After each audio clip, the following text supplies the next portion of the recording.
Optimisation de l'antibiothérapie de désinfection à SAMS. J'ai dû aujourd'hui pour cette présentation faire un choix. Il m'avait été proposé de parler des pneumopathies, des bactériémies et des infections neuroméningées, ce qui est très lourd, surtout pour une fin d'après-midi, une fin de congrès. Donc j'ai choisi les bactériémies parce que c'est là où il y a le plus de littérature et c'était là où ça me paraissait le plus intéressant de débattre aujourd'hui. Donc d'abord, pourquoi est-ce qu'on s'intéresse encore au SAMS ? Bien parce qu'il est responsable d'infections graves, notamment de chocs septiques. Dans l'étude de cohorte qu'on a publiée récemment, qui reprenait toutes les données de patients hospitalisés en réanimation pour choc septique entre 2014 et 2018, donc c'était des données PMSI, le SAMS représente 23% des causes retrouvées de choc septique chez les patients dont le micro-organisme a été identifié. Et ce chiffre-là est en augmentation depuis la pandémie Covid, puisque pendant le Covid, on a eu manifestement plus de patients hospitalisés en réanimation, plus de cathéters et donc plus de bactériémies à SAMS. Donc, je l'ai dit, on va parler de l'antibiothérapie des bactériémies, c'est mal sorti. Tout d'abord, un état des lieux de qu'est-ce qu'on fait en Europe. Clairement, il n'y a pas de consensus sur ce que c'est même qu'une bactériémie à staph, qu'elle soit compliquée, persistante ou non. On va le voir ensemble. Et il y a également une grande variation de prise en charge, notamment chez les spécialistes. Le docteur Pelmis me contredira peut-être, mais ils sont manifestement pas d'accord entre eux sur quelle step-down thérapie on doit utiliser. Donc, on parle notamment de l'antibiothérapie orale qu'on utilise en relais. Quelle durée on doit utiliser pour quelle bactériémie. En revanche, là où ils sont assez consensuels, c'est sur l'intérêt de la monothérapie dans la bactériémie à SAMS. Probablement que quand elle est non compliquée et non persistante, il faut préférer une monothérapie. Et ils ont l'air d'être d'accord également sur le fait que c'est assez équivalent d'utiliser la céphazoline ou d'utiliser les péni-M. Bon, ils sont d'accord certes, hein, mais ils ont quand même l'air tous de préférer, vous le voyez sur le diagramme ici, ils ont quand même l'air de préférer les pénis à la céphazoline. Donc rapidement, quelques définitions sur les bactériémies. Pourquoi est-ce qu'ils sont pas d'accord entre eux ?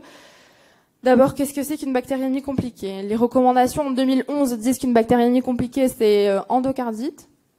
C'est également du matériel, que ce soit des valves prothétiques ou des prothèses articulaires. C'est des hémocultures qui se négativent pas alors qu'on a une antibiothérapie efficace. Une apérexie qu'on n'arrive pas à atteindre alors qu'on a une antibiothérapie efficace également.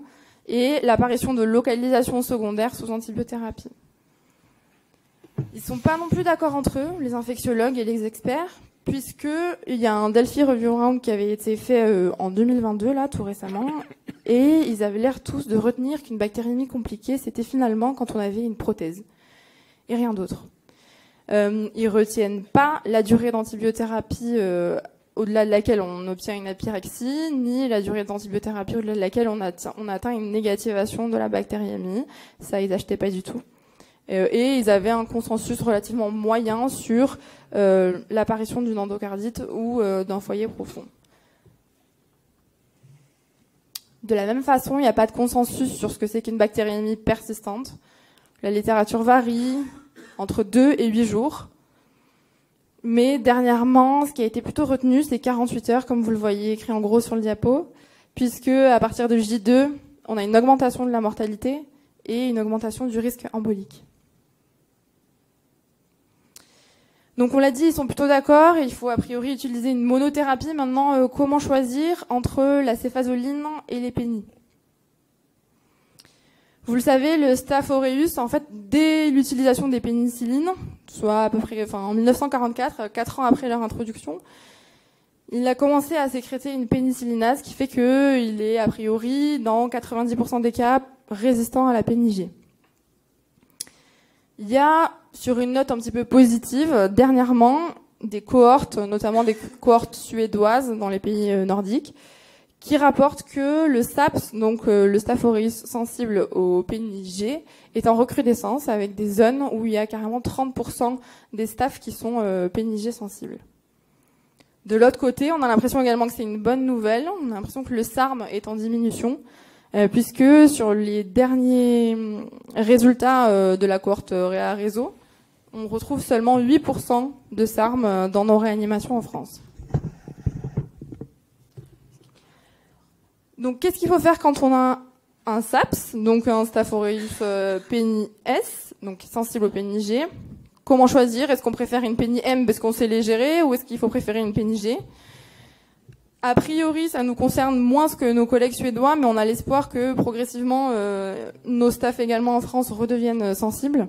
Et dans ce cas-là, il a été montré dernièrement que l'efficacité des pénis G était comparable à celle des pénis M, et qu'elle présentait moins d'effets indésirables, notamment moins d'insuffisance rénale aiguë. Donc l'objectif de cette diapo et de ce diagramme, c'est qu'on construise un petit peu ensemble au cours de ce topo le take-home message de ce topo, et qu'on fasse un petit peu le point sur les antibiotiques. Donc je vous ai mis en ordonnée l'efficacité des antibiotiques et en abscisse les effets indésirables. Donc il faudra essayer de choisir celui qui est le plus efficace et avec le moins d'effets indésirables. Donc là, on parle des SAPS. Clairement, s'il faut choisir, probablement qu'il faut choisir la pénis G. Qu'en est-il des SAMS? Donc on sort des SAPS. Céphazoline versus pénis M. Il y a eu pendant plusieurs années un débat sur faut-il utiliser la céphazoline ou non. Et dernièrement, en 2018-2019, plusieurs méta-analyses ont été réalisées pour essayer un petit peu d'agréger les données et de ressortir des datas fiables. Et ce qui ressort, on a l'impression, c'est que sur 3 méta-analyses sur 4, la mortalité est plus faible dans le groupe traité par céphazoline. Donc plutôt positif pour la céphazoline. Et dans toutes les méta-analyses, toutes rapportent moins d'effets indésirables associés à l'utilisation de la céphazoline versus les pénis M.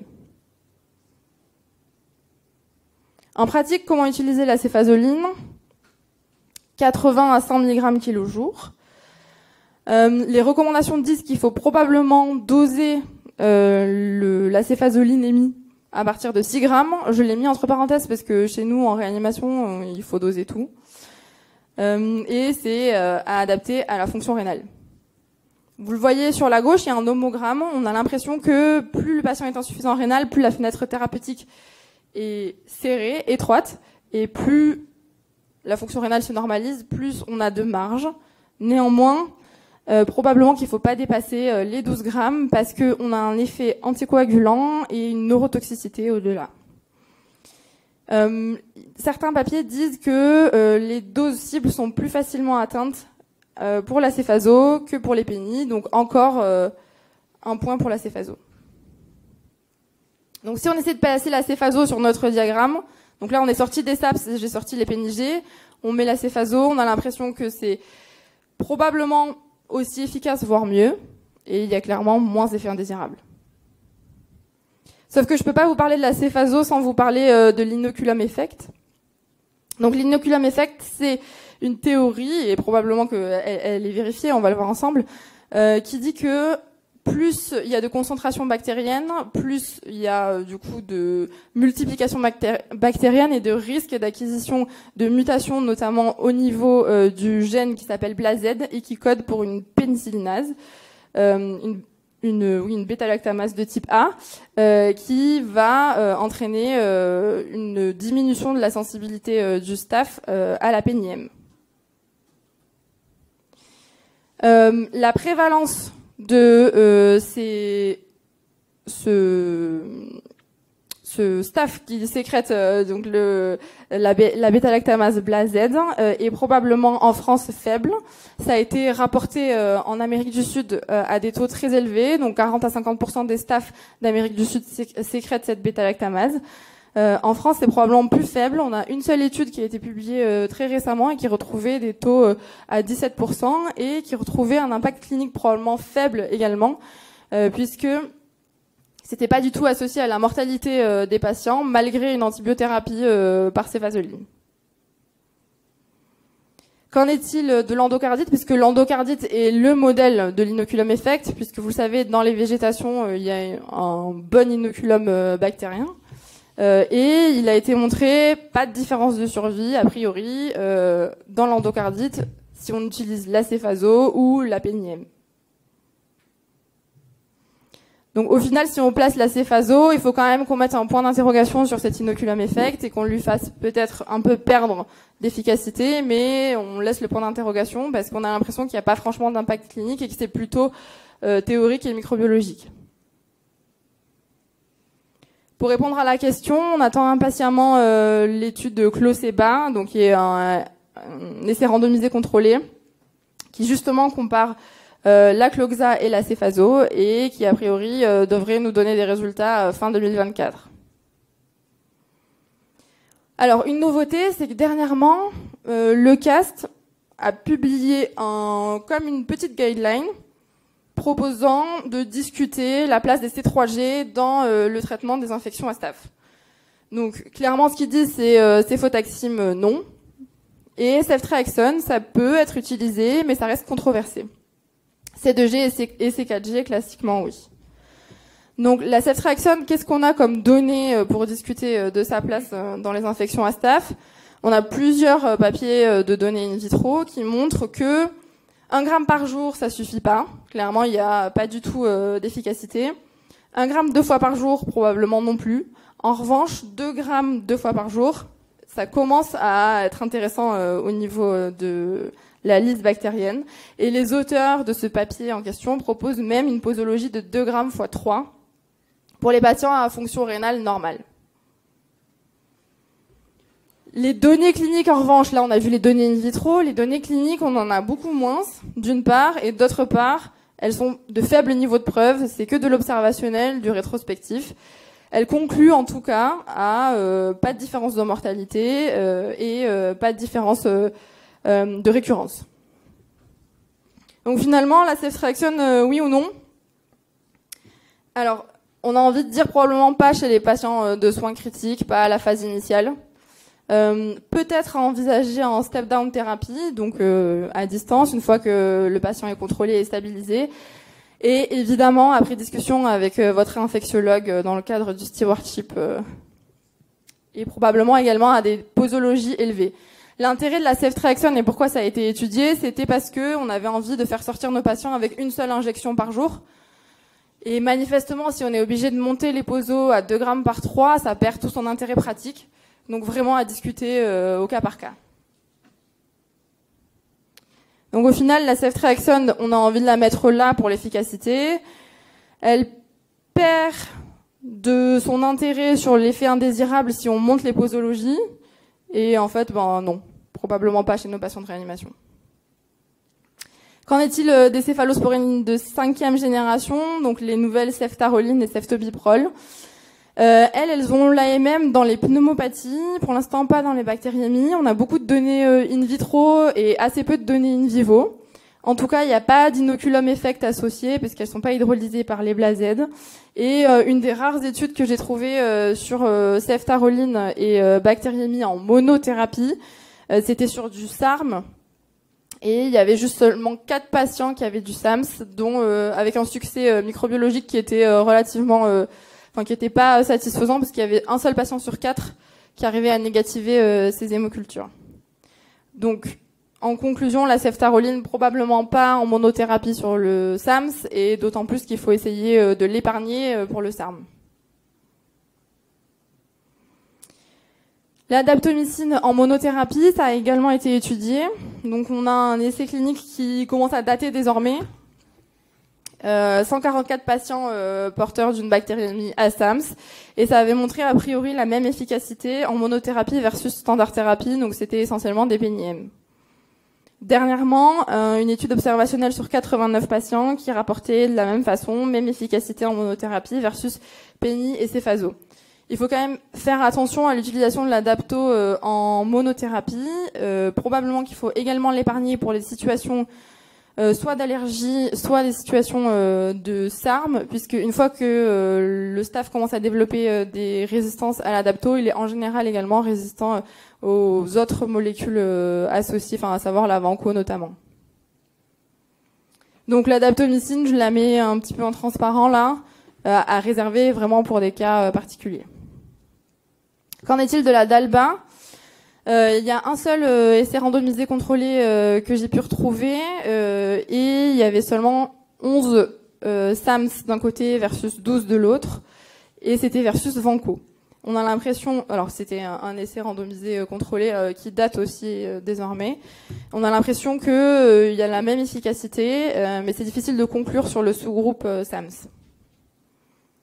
De la même façon, on attend les résultats de ces RCT qui devraient sortir, on espère, d'ici 4 ans.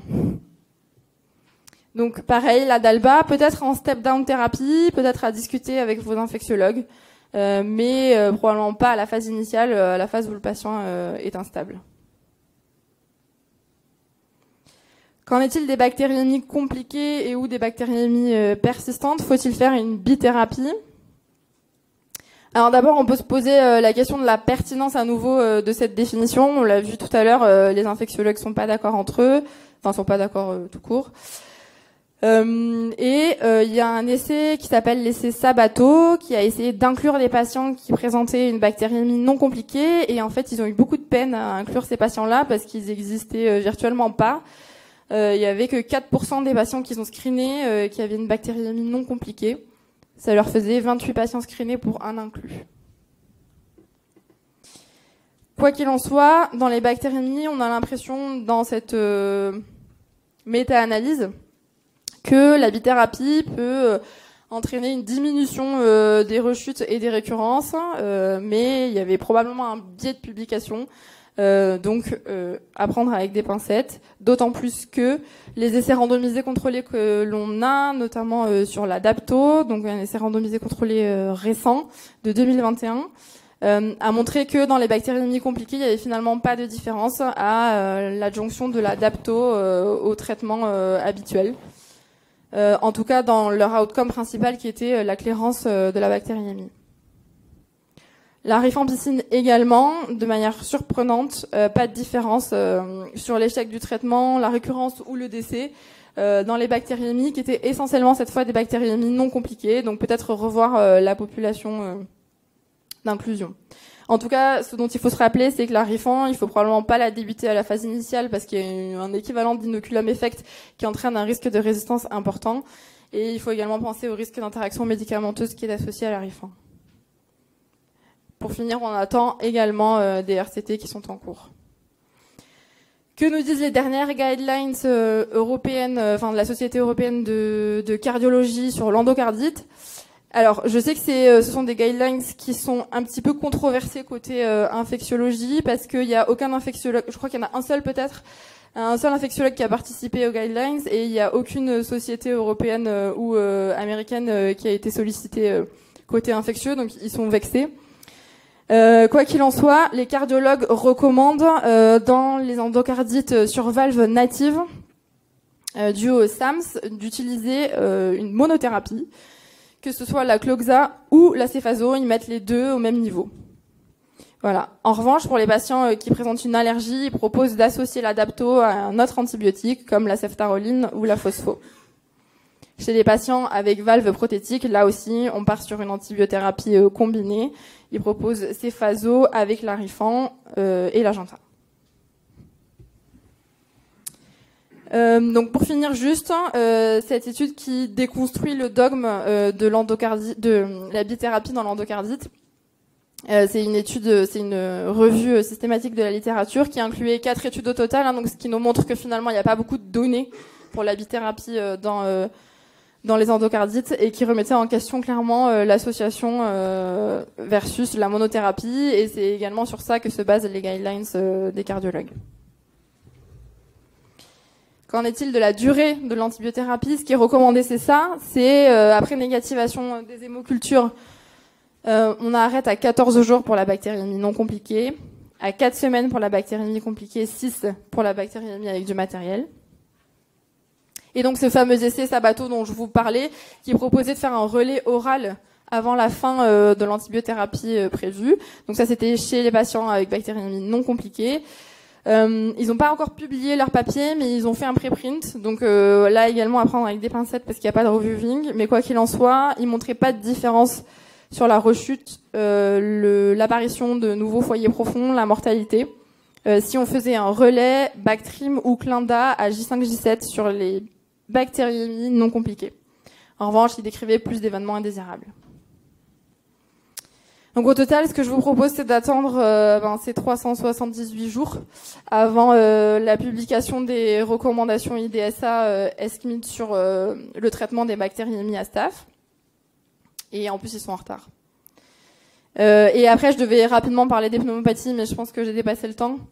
C'était juste pour vous discuter de la place du ceftobiprol et de la ceftaroline, sachant que le ceftobiprol a l'AMM dans les pneumonies nosocomiales, mais pas dans les PAVM, parce qu'a priori, ça n'a pas montré son efficacité. Probablement que c'est une question de dose et qu'il faudra le remettre en question.